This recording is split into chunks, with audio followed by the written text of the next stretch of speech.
What's up, guys? Welcome back. It's been a while since we last uploaded a video. If you did not watch the last two videos on the channel, you would not know that I was on vacation.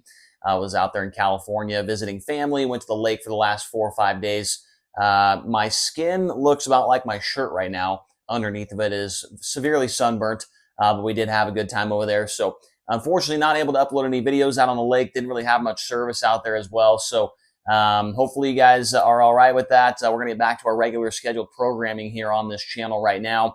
And we're going to talk about Pennsylvania Speedweek. We're going to talk about what happened over there as far as the numbers go. I wasn't able to watch any of the races, to be quite honest with you. I was out on the lake. Like I said, there was no service there.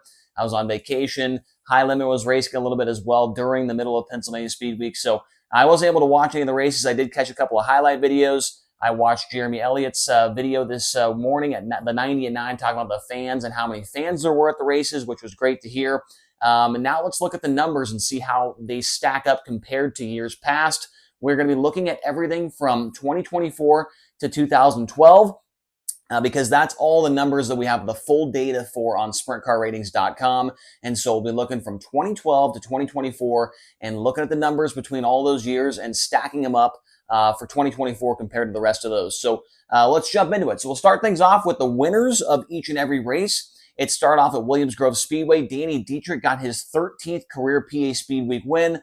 He started off really hot, obviously. Lincoln then rained out the next night, but Dietrich went right back to victory lane at Baps Motor Speedway the very next night for his 14th career win. Then it was Anthony Macri's turn to go to victory lane. He got the win at Lincoln Speedway. That was his 7th ever PA Speedweek win. And then at Grandview, Logan Schuchart comes out with the Outlaws, and he is able to score a win during PA Speedweeks. It was cool to see him out there, with the Outlaws lifting their restrictions and letting their guys go race wherever they wanted. It was cool to see Schuchart go out there to his home state and get some victories. So he got the win at Grandview. Anthony Macri, of course, he got the win at Port Royal for his 8th career victory. The win for Schuchart was just his 2nd ever PA Speedweek win, but then he would add to that total at Hagerstown Speedway a few nights later, his 3rd ever PA Speedweek win. Anthony Macri got the win at Williams Grove.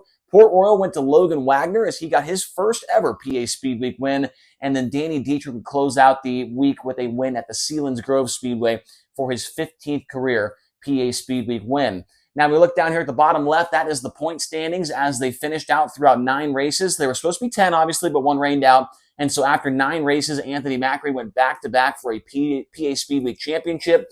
He had 1,335 points, an average finish of 4.0. That's pretty good. And you combine that with the fact that he started the week off with a 21st place finish at Williams Grove.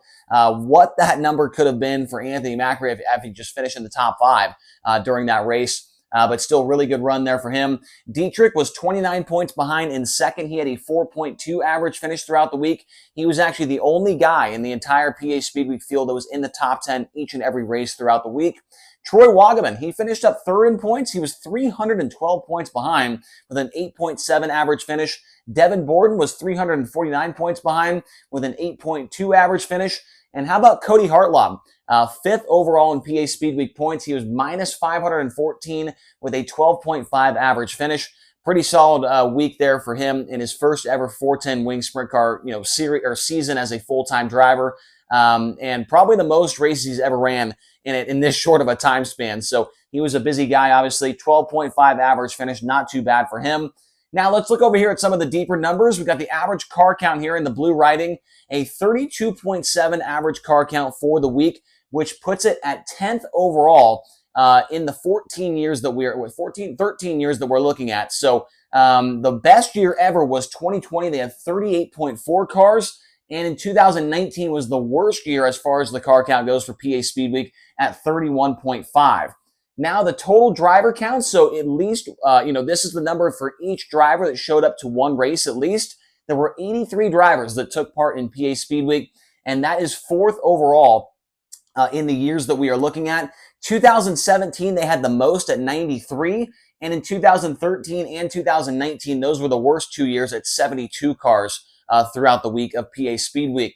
Drivers at every race throughout the week, there was 8 of them, which puts it at a tie for 6th place overall in these 13 years that we are looking at. It was like a 4-way tie with a bunch of other years. The best year ever was 2020, as we talked about up here with the average car count. It was a best car count of 38.4 in 2020, and 18 drivers ran every single race there during that pandemic year. 2014 was the worst year at 5 cars running every single race. Now let's jump down here real quick to the earnings section. Who made the most money throughout the week?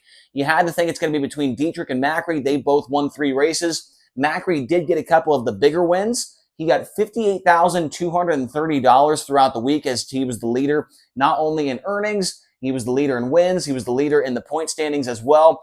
Danny Dietrich was second at $39,100. How about Logan Schuchart? He only ran 4 races through PA Speedweek. He was third overall in the earnings at $23,700 for just 4 races for him. Troy Wagaman, $16,450 for fourth, and Devin Bourne at $13,750. He was 5th overall in PA Speedweek earnings. Now back over here to the top right, going from money to money, the total purse money throughout the entire week, it was the best it's ever been for PA Speedweek, and that is still even with a rain out. With the rain out, I mean, if he would have had that in there at that Lincoln race, this could have been closer to $370,000. But it is first by quite a long ways, $353,600 paid out during PA Speedweek in 2024. And it wins, and I mean, it's the best by like almost $20,000 or $30,000, I believe. The worst year was 2013 at $189,425. So really, really good year as far as the purse goes, and a lot of people were excited. There were a couple of $20,000 to win shows. I think all the races paid at least $10,000 to win. So really fantastic stuff that they're doing there as far as getting all these drivers a little extra money throughout that week. And you kind of need it, right? When you're racing 10 nights in a row, you need to keep these guys motivated to make that money, and they certainly had that this year. Now, looking at the different winners, this was where it's kind of a little bit off. In the last couple of years, there's been some guys that have a lot of different winners, I should say, in the PA Speedweek. This year, there was only 4 different winners. You had Dietrich for 3, Macri for 3, Schuchart for 2, and Wagner for 1. So that was 4 different winners. That is tied for 4th overall in the 13 years that we're looking at. But in 2012, 13, 14, and 2019, there were 7 different winners throughout the PA Speedweek. The worst year ever was 2023, where they only had 3 different winners during that week. Now, the drivers to make every single feature throughout the week, which is probably a pretty tough thing to do. Obviously, we already talked about only 8 drivers being at every race, but only half of those guys were able to make every single feature throughout the week, and that puts it at 7th overall in the 13 years that we're looking at. The best year ever was 2023, so just last year, and there were 10 guys that were able to make every single main event. And in 2014, that was the worst year where they only had 3 guys able to make every single feature. So I'm not really sure what that means. Does that mean that the competition was really good? I don't really know. But as we can see here, there was quite a few cars in almost every single race. The most cars was at Port Royal for both of their races. So the 2 Port Royal races during PA Speedweek drew 39 cars total. And the least amount of cars was, no surprise, at Sealands Grove at the very last race of the week. People are probably tired. Their cars, they might have gotten into some crashes, hurt an engine, things like that. There were only 23 cars showing up to the finale at Sealands Grove Speedway, and that was yesterday, Sunday night, for the finale. So 23 for the least and 39 for the most. So never able to crack 40, but got pretty close on a couple of different occasions throughout the week. Now, the most top 10 finishes will go to Danny Dietrich, as we mentioned a moment ago. He's the only guy that was able to finish in the top 10 for every single race throughout the 9 races. Anthony Macri right behind him at 8 top 10s. Devin Borden and Troy Wagaman Jr. at 6 top 10s on the week. Cody Hartlob and Chase Dietz had 5 top 10s on the week as well. So, I don't really know, what all these numbers mean. I figured it just is interesting. We did the same thing with Ohio Sprint Speed Week. I like to look at stuff like this and kind of compare and contrast it to the years in the past. And obviously, only one of these numbers was the best of all time in PA Speed Week. But probably, honestly, the most important one being the total purse money being the highest it has ever been. So that is definitely the most important thing. The rest of the stuff, I feel like it really does vary quite a bit throughout each year. A lot of times you'll see a lot of, Australian guys will come in and run PA Speed Week because they get a lot of races in one week or whatever, 1 week and a half. There just wasn't that many, Australian guys that ran this week. I think Jesse Adard was the only one that ran the entire week. And in the past, we've seen a lot more guys do that. And we've seen other guys, with the addition of a high limit, you lose a guy like maybe a Justin Peck that would run the whole week, or a Brent Marks that would run the whole week, right? And so a lot of these numbers are probably skewed from that. But I don't know, man. I think it was still a pretty successful week just looking at all these numbers. Like I said, I'm going to be completely honest with you. I was not able to watch any of the races live. I did watch quite a few highlight reels, and it seemed like the racing was really, really good all throughout the week.